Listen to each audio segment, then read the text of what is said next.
And we already have our speaker, the very beautiful Dr. Amina Ibrahim, going to be taking us on today's session.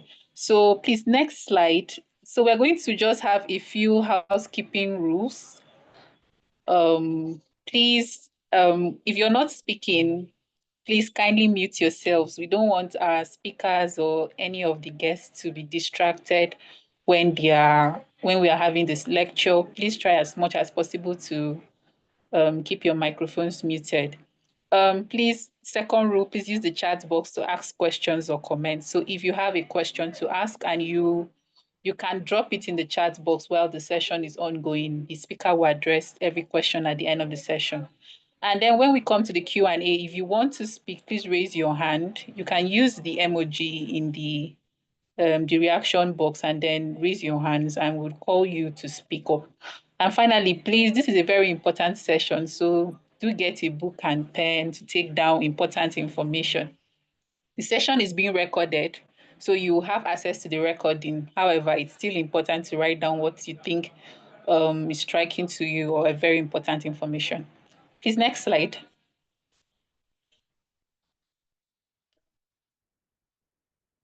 So about our speaker, so Dr. Amina Ibrahim is a Nigerian trained doctor. She's currently working as an ACCS emergency medicine trainee in the UK.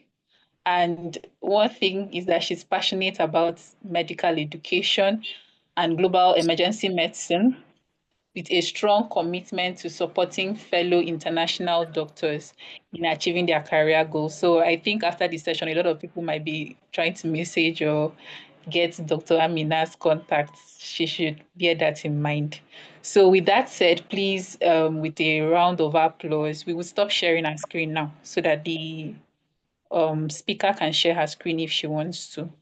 With a round of applause, please let's welcome our speaker. Please clap for her. If we don't clap for her well enough, she may not come up to speak. Please clap for her. Let's encourage her for taking out the time to be here today. Thank you. Dr. Amina, please over to you. Okay, hi. Good evening, everyone. Thank you for that introduction. That was a lot. But yeah, really thankful, really honored to be here.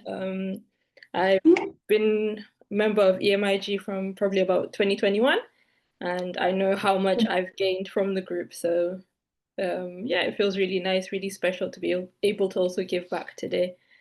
Yeah, so basically, I just started emergency medicine training in the UK. I think it's been about 3 weeks now. Yeah, so far so good. And yeah, so we'll be talking about, the whole process today, how that happened. And yeah, so I do have a few slides to help me because otherwise I will end up rambling. So let me just share that and then we can get started.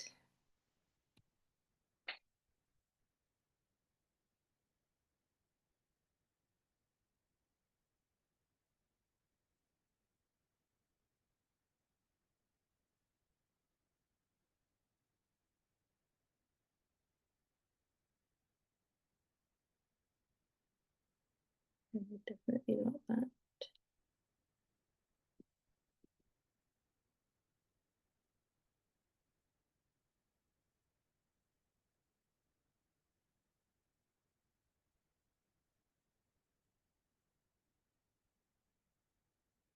Right.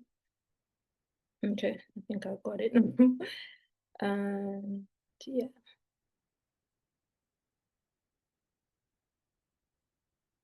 Okay, yeah, so I think I've figured it out. Yeah, so we'll talk about, my story and, how we got here, basically. So basically, who am I? Obviously, my name's Amina. My background, I went to medical school in Oman, and then I graduated and I came back to Nigeria where I did internship, I did NYSC. I worked for a year as a medical officer in cardiology. I don't know if anybody's from Abuja, you're familiar with cardio care. So I worked there for a year, and then I also did a year of emergency medicine residency at Cedar Crest Hospitals as well. And then obviously now I'm in. So yeah, this is my new ID card. So currently I'm in critical care. The program is ACCS, and basically what that means is acute common care STEM. And how the program works is that you will be rotating through 4 specialties. So you'll do 6 months of anesthesia, 6 months of critical care, 6 months of emergency medicine, 6 months of acute medicine. And then after that, you basically continue in your parent specialty, which is acute medicine. So, sorry, which is emergency medicine for me. So, yeah. Why emergency medicine? For me, honestly, it's always been emergency medicine. I remember my first exposure to emergency medicine was in medical school. We had a rotation, and from the first day, I remember seeing major trauma and thinking, "Oh God, this is great! Like this is amazing." So I just loved how dynamic it was, how you could never tell what was going to walk through the door. I just loved how everybody would just come together. It would be the nurses, the paramedics, everybody was literally just working together to basically help the patients. And for me, that's what I thought medicine was. And I just have not been able to imagine doing anything else. And I think you can probably tell I'm a bit obsessed. And yeah, so for me, it generally does feel a bit like a calling sometimes. I know it sounds a bit cliche, but I can't describe it any other way. So that's basically how we're here. And that's why I've not given up, despite the fact that the road has been long. I've persevered because it's genuinely what I want to do. And yeah, so for IMGs, obviously, if you want to apply, the first thing is you need to be registered by the GMC, which is the General Medical Council. Basically, this is how you get a license to be able to practice, yeah? So you do your PLAB exams. There are other routes for registration, but I will focus mainly on what I've done, and we can probably talk about any other routes later. So PLAB exams, you do need some work experience. Okay, I shouldn't say need, but it actually helps to have some work experience. So either NHS work experience or equivalent work experience. And the reason I'm highlighting NHS work experience is this is something I really wanted to have, but we will talk about this as we go on. Then obviously you apply. So specialty applications are done on a website called Oriel. So you basically fill out your application, it gets accepted. For IMGs who have graduated basically outside of the UK, or you've completed your foundation training, which is like your internship outside of the UK, you need to have something called a CREST form. And what it means is that it's a certificate for readiness to enter specialty training. And so I just had one of my consultants from Nigeria basically fill it out for me. And it's basically a form that they just basically assess different things and say that, okay, this is a person who I think is ready for specialty training. So you apply on Oriel, obviously upload your CREST form, it gets accepted, and then you get invited to sit an exam called the MSRA. It's the Multi-Specialty Assessment Recruitment Exam. And then after that, you get invited to interviews and then you are ranked. So there's a certain number of jobs that are available every year. So for emergency medicine, there's actually 2 separate programs. So there's the program that covers England, Wales, and Scotland. And then there's another program that covers Northern Ireland. So for the one for England, Scotland, and Wales has, I think, about 369 jobs. And I think the Northern Ireland one has 12 jobs. So I applied to both actually. And then so basically you get ranked, and then if you rank high enough, you get a job, you accept the job, and you start the job in August. But, yeah. So can go all the way back from PLAB 1. So I did PLAB 1. I remember I started, it's something I've always thought about. Like I knew I wanted to do emergency medicine. At the time that I started thinking about doing emergency medicine, it wasn't really a thing in Nigeria yet. I know that there had already been talks about starting, but it had not started at the time. So I started thinking about doing PLAB 1 after I was done with internship. So, and that's basically when I did it. So first I did my IELTS exam, and then I was able to basically book PLAB 1. It was a lot harder then than it is now, because I remember at the time that I booked my exam, I probably had like a year between the time that I booked the exam and I actually sat the exam. And I know it's a lot easier now, like you can get spots a lot easier. So yeah, studied for about 3 months, and for PLAB 1, I think most people use question banks, which is what I did. I used one called Plabable.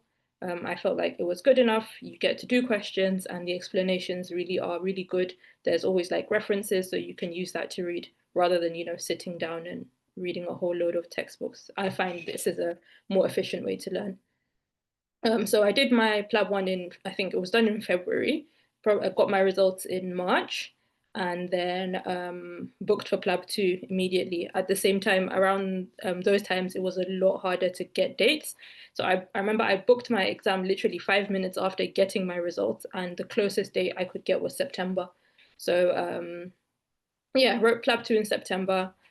For PLAB 2, it's essentially an OSCE exam. And what they are testing is they test your clinical skills, your history taking, and communication. I think the main thing that they really are testing is your ability to communicate. So I joined lots of practice groups. I found a group of people, and we all practiced together. People do use academies. I didn't go to one, but I just practiced with a few friends, and yeah, we all did well in the end. And that was how, I was eligible to get my GMC registration. So yeah, so I applied for GMC registration. And after I applied for GMC registration, I was focused on getting a non-training job. So there are jobs, and it's basically the equivalent of like a medical officer job. So in the way that I had, planned out my life and planned out how things were going to be, I was going to apply for like a non-training job, do it for a year, and then apply into specialty training. And that didn't happen basically. So I started applying for jobs, and I think I applied for like, I don't know, maybe like 6 months. Nothing really came up. And I'll be honest, that is the current climate. That's what's going on currently. These jobs are just really hard to get. Um, People say they get to about 300, 400 applications, and before they get a job, I got to 100. And I don't know, waking up to rejection emails every day is not fun. So at that point, I knew that, we may have to do the things a bit differently. And so I started thinking, okay, you know what? I'm just going to apply into specialty training directly, because I know that eventually that is what I want to do anyway. So might as well just do it. So this is the timeline, and the reason I'm bringing this up is if you know the timeline, you can kind of like work your life around it. So typically it opens in around October, November. That's when the adverts open on Oriel, and you basically apply. They then invite you to sit the MSRA exam. So you can't just register for MSRA, you get invited to sit the exam. And they invite you to sit the exam in like December, January times. So you sit your exam, and then in February, the invitations for interviews go out. And then interviews happen late February to like early March. And then in late March, early April is when you basically get your ranking and then the offers, and you accept, and then training starts in August. So we'll talk a bit about the MSRA because it is quite important. So for emergency medicine applications, your application is basically 60%, 40% of MSRA, and then 60% interview. The other caveat is that you have to reach a certain score to be invited to interview, right? So even after you sit MSRA, basically only people who get a certain score get invited to interview. So it's really important that you do really well, because it is really the make or break factor here. It's a very silly exam. I know anybody who's written the exam will probably tell you the same thing, but we have to do it, right? So we just find a way and you do it. So it has two parts. There's a clinical questions part. So that part, I think generally most of us will do okay. It tests your basic clinical knowledge, stuff that you've been doing, this time, the exams that you've been writing. It's not much different from that. The other part is they're called SJTs. So they're basically, it's a situational judgment test, and it basically tests like professional dilemmas, and these are things that like related to ethics. Okay, and yeah, so for this exam, similarly, most people use question banks. This is what I did as well. I used past medicine and something called MCQ bank. And then for the professional dilemmas part, I used there's official like past papers. The questions aren't that many, but what it does is that it helps you to get into the mind frame of basically thinking the way that they want you to think. So I used that as well as the Oxford Handbook for SJTs. And thankfully, I did well enough to be invited to interviews. I think the cutoff this year, I've heard, was about 539. So you actually do need to score quite high to be able to be invited to interview. And apart from that, you want to score high, because even after you get invited to interview, this is 40% of your overall score. So if you can bang out as much as you can now, it will help even after interviews. So what I did is practice, practice, practice, and then after you're done practicing, you need to reflect as well. So I remember the SJT questions were just doing my head in because I'm like, I just couldn't get them wrong right in the beginning. Like I was just getting them wrong. So rather than just letting them defeat me, I would just always like reflect on the answer. So why have I gotten this wrong? And basically understand the concept and just try to get my way of thinking to reflect the answer. So even if that's not what I would do in real life, I just learn the answer in that way so that when I get another question that is testing the same concept, I can basically apply that. And yeah, it was okay, and I did well enough to be invited to interview. And yeah, so now when you go to interview, essentially what the interview is going to do is basically they're going to ask you about your portfolio. So this is who are you and what have you done that makes you somebody who should be allowed into this emergency medicine program, and basically somebody that is a good fit for the program. And I remember practicing so much, and when I got to the interview it was like quite basic, and I realized that they have so many people who apply. They don't have time to hear the fluff right now. They're just asking you direct questions to basically find out, is this person really somebody who wants to do EM, or have they just applied for the sake of applying? Because to be honest, people apply for everything these days because everyone just wants a job, honestly. So people just throw in 10 million applications to 10 million things. So they ask you specific questions. And for me, like I've said before, I've always known that I was going to do emergency medicine. And I've always kind of known that if I was going to do it, because at the time I couldn't do it in Nigeria, I knew that I would be coming to the UK to do it. The people ask me why the UK. For me, I think it's just mainly because that's where I'm familiar with. I did grow up here before I moved back to Nigeria, so somewhere that I'm quite familiar with. So I think that's why it was my first choice anyway. So from the time that I knew I wanted to do it, I knew that I would need a portfolio. And so I had to start building one. And so basically, these are the things that they're basically assessing. So I remember the first question was, do you have any experience in emergency medicine? So they want clinical experience. And what you need to be able to do is that even if you don't have experience in emergency medicine, you definitely have some experience that you can basically show is transferable, or that can mirror emergency medicine. So I remember for me, knowing this, even from the time that I finished internship, when I went to NYSC, I knew I either wanted to work in an ED or basically be involved in like acute care.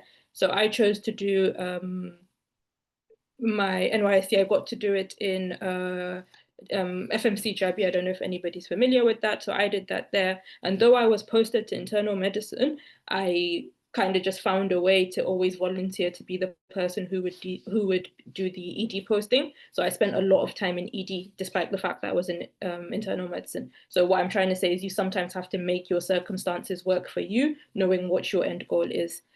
So there is a lot of emphasis on teaching, and I also knew this quite early on. And so after medical school, just before I started internship, actually, so when I returned to Nigeria, I had to do a licensing exam. That's the MDCN exam. So after the exam, I volunteered to basically help other people who were preparing for the exam in a tutorial center. So, and I remember at the time that I was doing it, I just did it because I genuinely do enjoy teaching. So I would help them with OSCEs, I would teach a few topics here and there. And that's something that really stands out on my portfolio now that I talk about a lot. So yeah, so basically teaching is important. So any experience that you can get will be amazing. And what you should do is anytime you do things like this, make sure that you send out a feedback form so that people can give you feedback. And this is what you're always going to use as evidence. Then leadership. So if you can get involved in anything that has to do with leadership, so things like if you're a member of EMIG, if you lead something in EMIG, that is great. That will look amazing. So yeah, once again, create opportunities for yourself. So if you know that you need to do something with leadership and it doesn't exist, how can I do it? For me, I knew that I needed this. I'm like, okay, what can I do? So when I did NYSC, I have you do CDS. So I was in NEMA, I think that's National Emergency Management. So I volunteered to, lead an initiative here, teach this and this and this and that. And it's really just a tick box exercise. So I know that I need this. So I found a way to kind of create the opportunity for myself. And sometimes that's really what you have to do.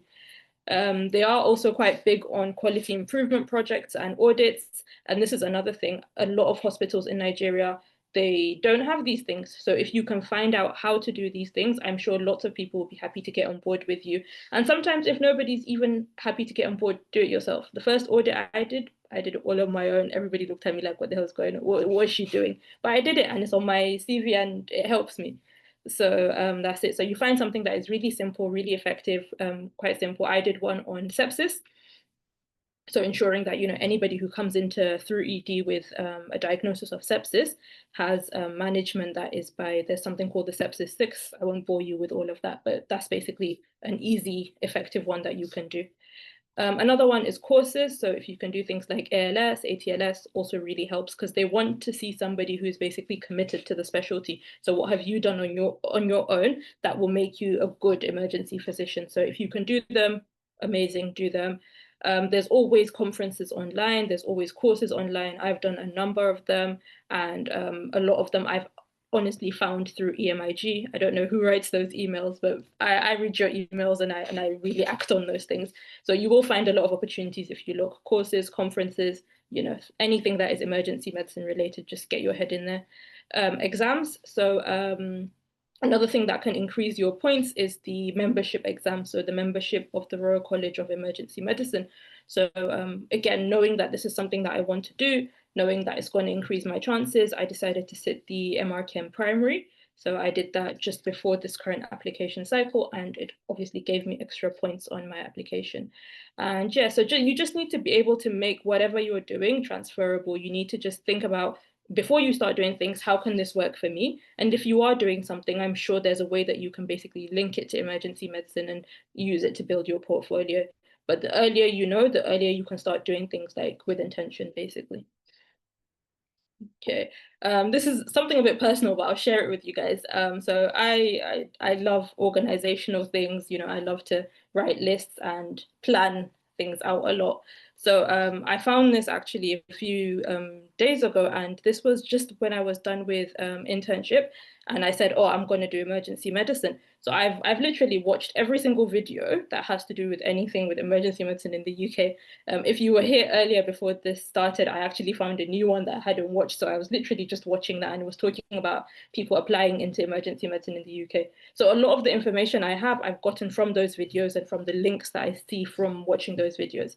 So I then sat down and thought, okay, this is my mind map. These are my goals. These are the things that I'm going to do to make me, a competitive applicant. And looking back at this, like 2 years later, I'm like, wow, I did a lot of these things without even realizing that I had done them. So write things out and then honestly just tick them off as you go along. So yeah. And so yeah, so that's basically interview. That's application. So you get to interviews. Like I said, they're asking you just literally about your portfolio. And it's one thing to have an amazing portfolio, it's also another thing to be able to communicate an amazing portfolio. So you just need to basically be able to practice, practice, practice. Apart from your portfolio station, there is another station where they assess things like communication. So they'll ask you an ethical question and basically just to see how well you communicate in situations like that. There are a few differences between the interviews for England, Scotland, and Wales and the one for Northern Ireland. So the one for Northern Ireland has a prioritization scenario where they give you like 4 cases and they ask, okay, which one would you see first? So practice. I honestly practice with ChatGPT, and I'm not joking when I say I practice with ChatGPT, and I did really well. Northern Ireland has 12 slots for about, I think, 4,000 or 5,000 applicants this year, and I was able to get one. So that tells you that, it's possible. You just need to practice. And then, so I did meet a few people online, and I think I made like friends with 2 people online, and we also did a few mock interviews. And yeah, so important to just stay calm, think aloud, let them know what you're thinking, and just basically show that you are a safe doctor, and you'll be fine. And just be quite approachable. I think they wrote in my feedback that what they kept writing was I seemed enthusiastic and yeah, basically. So I think I went on a bit too much about how much I love emergency medicine, and somehow that seemed to have worked. And yeah. So the last thing we'll talk about is I know there's a lot of like negative news about IMGs and the UK. There are no jobs, there are no this. Honestly, I don't like to focus on the negative. If you do have a dream and it is what you want to do, you can always make it work for you.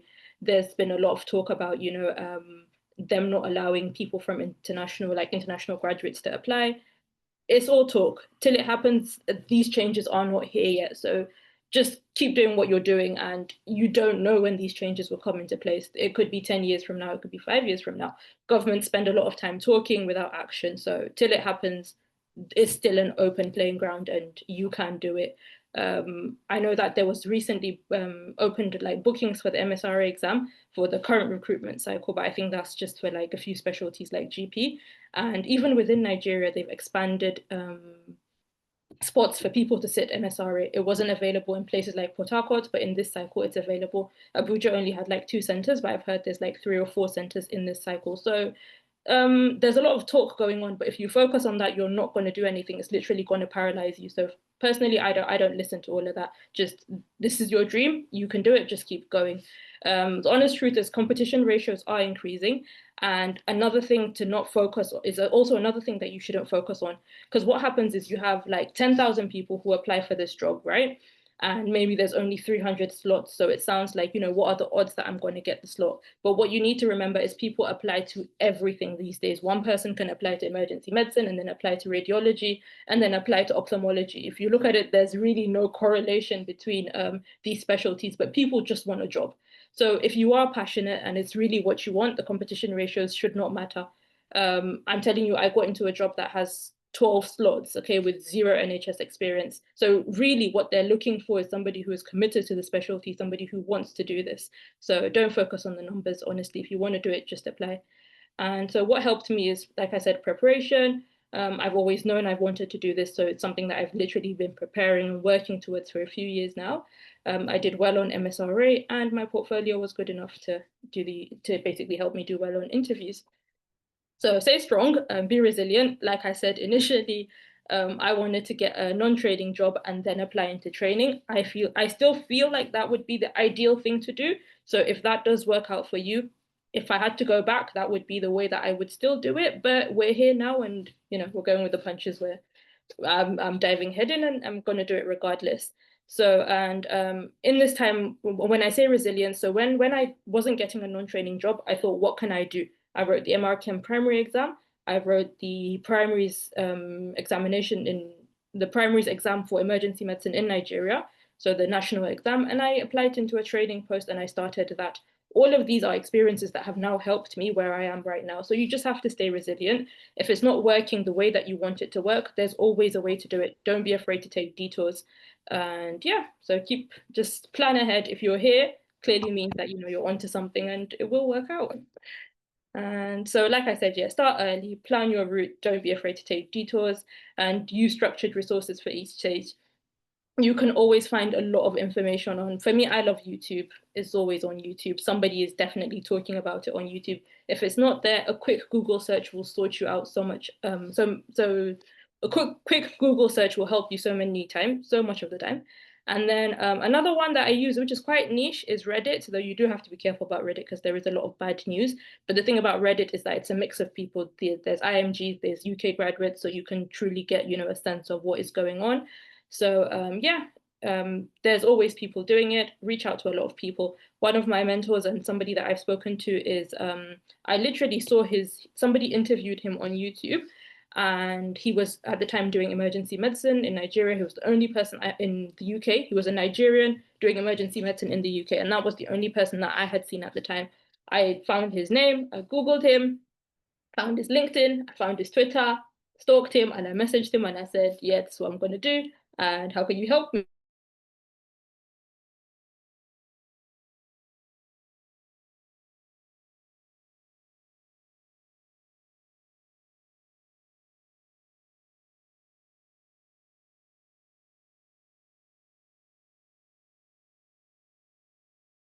And then that kind of helps them to be able to help you as well.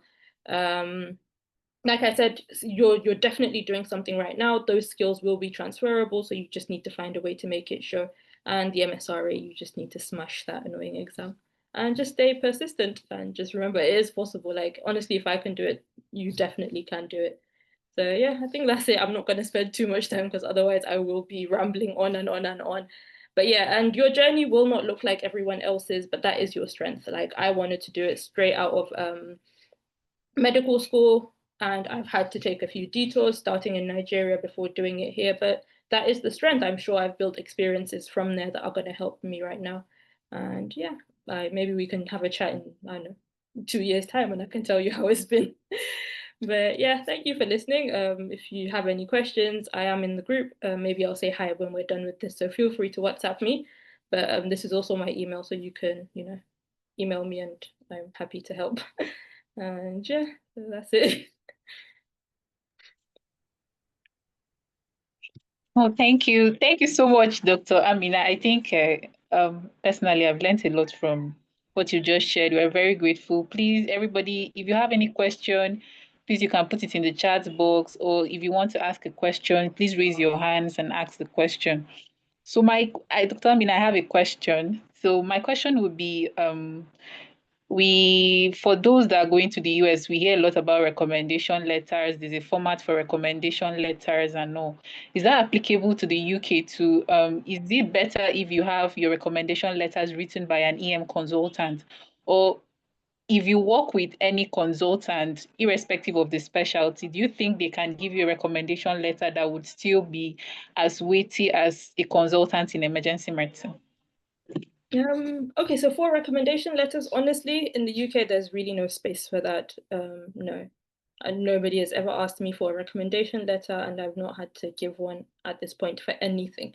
Not the non-training jobs, not the training jobs. So yeah, I really couldn't answer too much on that.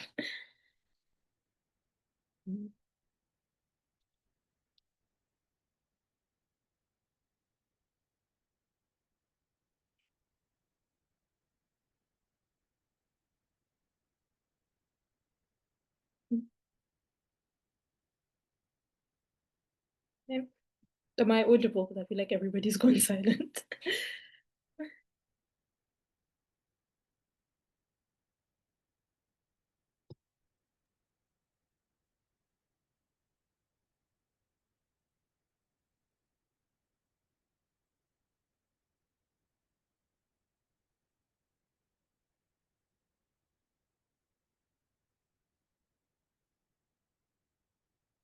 Am I still audible? Because Yes. oh, okay. Yes, you are. Thank you so much for answering that question. I think it was anyway, I network may not really have stable. However, I can see that we have some questions from the chat box. Um, Okay. Dr. Abdullah is asking what is MRK? Okay. MRChem is the membership of the Royal College of Emergency Medicine. So it's basically a series of exams. So there's 3 of them. When you write them, you basically become a member. So I did the MRChem primary. So that's the first one. So just think about it in the same way that you would think about, when you do primaries in Nigeria when you apply to residency. So you have to have primaries, right? So that's basically what it is. I hope that answers the question. Yeah, it does. Thank you so much. And Dr. Babalola Benga is asking what's the implication of the exams? Okay, so okay, yeah, let's keep it 100. We'll be honest, these exams are quite expensive. I'm not sure how much IELTS costs now. Probably, I think I've heard maybe around 200K. I'm not sure. So there's IELTS about 200K. PLAB 1 costs, I think, about 200 to 300 pounds. PLAB 2 costs about £900. Okay, then this is just the cost of the exams. You have to factor into the cost of going into the UK, accommodation, living for a few days if you're going to just stay for a few days. Some people do like academies to help them prepare for the exams. So those also cost around like, £900 as well. Flights and all of that. So that's basically the cost of exams. Think about also like resources. So question banks will probably cost about, 25 to £50 for like 3 months to 4 months access. And yeah, after the exam, you'll pay fees for GMC registration. They do have like discounts for people who come from like low and middle income countries.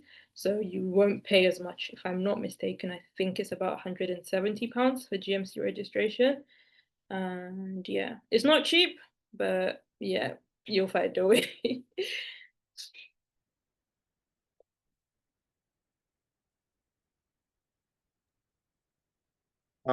So sorry, Dr. Anek had to go now. Can everyone hear me? Yes, we can hear you. Okay. So there is another question on the chat asking group. So a person asks, is there any group that you joined or can recommend for the IELTS? No, I don't have any groups, but if the person can message me, when we're done. At the time, I remember when I wrote IELTS, I had like a list of resources that I used, but once again, they were all on YouTube, honestly. I remember there's one called E2 Learning that helped with like writing tasks. There's one called IELTS Liz. I also use that to help with writing. And speaking and listening, I think they're also available on the E2 Learning channel on YouTube. So yeah, that's honestly what I used. And yeah, don't be afraid to use ChatGPT. Honestly, it will help you as well. Just write an essay, give it ChatGPT, it will mark it for you. Thank you. At the end of the session, we'll make her email available. So he or I think that's Lizzie can get in touch with you. Then I also have a question from Cynthia. She says, ma'am, you said something about showing that one has some experience in the ED. In what best way can I correlate the data of patients I've met with and treated in the ED and the ED skills I've had to put to use? I mean, in a way that can be useful for the application process. Okay, that's a really good question. And because so what you can do is I think what you're talking about is you can build a portfolio. So and that's basically what they use here as well. That's how they basically assess their progress. So one thing you can do is if you've seen a patient, write a reflection. Or today I saw this patient, she came in with this, and this. When I saw the patient initially, I thought it was this. However, after maybe doing investigations, it came out as this, and this experience taught me this. Okay, so you can just write a reflection on that and keep it as a diary. It can literally just be a document. And if you ever need to, reference that, you can. I have seen some applications where when you apply, they ask you if you have like a logbook. So even if you don't have like an official one, I think it's something that you can make for yourself. So just do a logbook of procedures that you've done, and yeah, it should help. There's definitely something that you could even download online as a template. So that's a really good idea, and I think something that will really help you. Okay, so I think there's okay, so from Dr. Anyakan, she says, thank you, Dr. Amina, for the session. What's the best way to go about doing an audit and how do you document it? Okay, so for audits, the best thing to do, I think, is to just look around where you are and you will find something that is not being done properly. So I think you start with what's called a quality improvement project, okay? So you look for something that's not being done properly and you see, okay, how can we improve this? So you think about a way to improve this. So for example, I'll give you the example of the sepsis one. So I noticed a lot of our patients, they come in, we say they have sepsis, but we never do blood cultures, or we do blood cultures 2-3 days after they've been started on antibiotics. And I remember even from when I did internship, the patients would come in, would say sepsis, would do the blood cultures, but the results would come back like, I don't know, a long time after, and the patient would probably already be discharged. So I said, okay, so how do we make sure that all our patients have a sepsis workup done? So I just made like kind of like a little poster and I stuck it like near where we sit to do our documentation. And what that does, it tells you, okay, if you have a patient with sepsis, have you done this 1, 2, 3, 4, 5? So it helps other people. Then, so if you want to audit it, you need to check, okay, so before you then have to then go back through the files. So you need to check, okay, so before I started doing this, what was the percentage of patients who came in with sepsis that had blood cultures done? After my intervention, which is basically my poster, how many patients now have blood cultures done? And that's literally an audit. So that's one loop.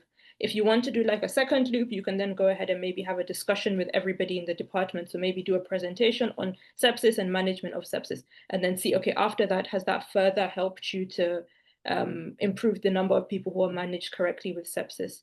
The way to get this documented formally is if you have a consultant or maybe the head of your ED or whatever department you're working, ask them to give you a certificate. And all the certificate has to say is, we're recognizing this person who led an audit in this, and the audit helped us to improve our processes. That's literally it. And if you have your certificate, you can always use it for anything. So I hope that answers your question. Yeah, it does. Thank you very much. I do not see any more questions. I think unless someone has their hand raised. No. Okay. So thank you very much. I think the session has come to an end now. Oh, sorry. We just have a hand raised last minute. Oh, please speak.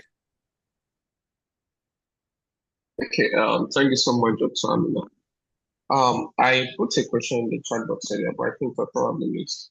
So I wanted to ask about the duration of the whole process. I think you mentioned that you started after your internship, but I don't know. Yeah, how long did your process take you? Okay. Yeah, so when did I do internship? So I think I must have finished internship, so I started at the end of 2020. So I finished in late 2021, I think December 2021. Then I did IELTS in the February, I think, of the next year. So I did IELTS maybe February 2022. I was able to book PLAB 1 for February 2023. SAT PLAB 1 February 2023, PLAB 2 in September 2023. Got my GMC registration in December of 2023. Then I spent a lot of 2024 looking for jobs, which were like non-training jobs, so like medical officer jobs. That didn't happen. So at the end of 2023, at the end of 2024, October, November, I applied for, by October 2024 was when I sat MRChem primary, applied for training around that time, October, November, then sat MSRA in January of this year, and then everything continued from there. So I don't know if that makes sense. So yeah, it's been quite a long journey, but yeah, if you start early, you can do it. That's it really.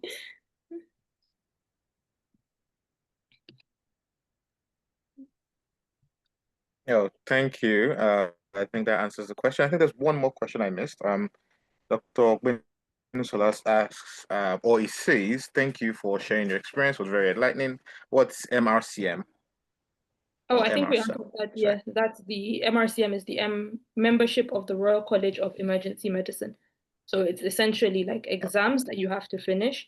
So when you finish, so right now I'm in ST1, which is my first year. So ST2 and then ST3. So by ST3 is when you basically become, they call it like reg level. So before you become a reg, you need to have passed these 3 exams. Okay, and basically become a member of the Royal College. You get like a whole ceremony with a gown, and it's quite fancy. So yeah, so it's basically a series of exams to basically make you a member of the Royal College. And yeah, you need to have passed all of them. Some people go into training and do things a bit differently in that they finish the exams, because you don't actually have to be in training to write the exams. So you can do the exams and then be a member of the college and then apply for like higher surgical training. I know we had a chat with a doctor. Oh God, I've forgotten his name. I'm so bad with names. Forgotten. But we had a chat with a doctor here a few months ago, and he basically did that pathway. So he finished his MRChem exams and then applied to training at the higher level. So he applied at ST3 or ST4, I believe. So yeah. Every college will have their own version of the exams. The surgeons have theirs. The medics have MRCP, and yeah. Yeah, thank you. Dr. Nikan just said that was Dr. Bishop. Dr. Bishop. That we had yeah. Yes. All right. Thank you very much for the session. It was very enlightening. I think everyone can show a round of applause virtually, if you can. But thank you very much for the session. It was very enlightening. Thank you for having me. All right, so we will end it here. We'll end it here, and thank you. Well, everyone can take down the email now, but we will still make it available to anyone who asks. And I'm in the group as well, so if you can feel free to WhatsApp me if you need to. Yes. All right. So thank you very much, and I hope everyone can apply everything that was said here because it's a lot, and we're all going to get there. All right. So thank you, Dr. Amina. Bye. And we'll end it here. All right. Bye.